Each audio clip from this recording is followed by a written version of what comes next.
Պահանջվում է աշխատակից, մինչև 30 տարեկան աշխատանքային փորձով ու անգլերենի գերազանց իմացությամբ։ Հայաստանում աշխատանքի ընդունման հիմնական պահանջը սա է, անգամ մաքրուհու դեպքում։ Աշխատանք կա, բայց փող չկա, ասում են գործփնտրող քաղաքացիները։ Այսօր ամենաէժանը աշխատուժն է։ Աշխատանք կա, բայց շատ այնքան քիչ վարձատրվող աշխատանքա, որ ստիպված հնդիկներն են գալի մեզ մոտ աշխատում, որտեղ նման աշխատավարձով ստե չեն կարող ապրել, մարդիկ ասենք 2000 օրը, որ ստանան ոնց են ապրելու։ Էկոնոմիկայի նախարար Գևորգ Պապոյանը գուցե Հայաստանում ապրող ու աշխատող հնդիկներին նկատի ունի, երբ աշխատատեղերի ավելացման վերաբերյալ թվեր է շռայլում։ Նրա տեղեկացմամբ նախորդ տարվա հոկտեմբերի համեմատ այս տարի նույն ժամանակահատվածում աշխատողներն ավելացել են ավելի քան 30,000-ով։ Սուտ են ասում ավելի ավադացել,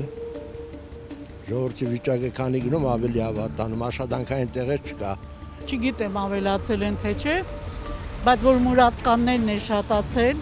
թոշակառուներն են արդեն նրանց շարքում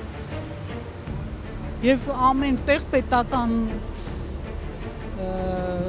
հիմնարկներում կրճատումներ այդ որտեղ ավելանում, ինչ են անում, թվերով խոսում են էլի։ Չնայած կառավարության լավատեսությանը աշխատանք գտնելը դժվար է բոլորի համար։ Սկսնակների դեպքում աշխատանքային փորձն է խնդիրը, իսկ փորձառուների դեպքում տարիքը։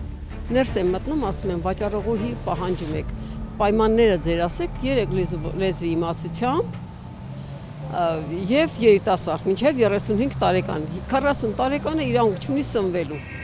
Այս տարիքին ուզում եմ աշխատեմ, ուր էլ գնամ եմ, ասում եմ գործ չկա, տարիքը թոշակառու ես։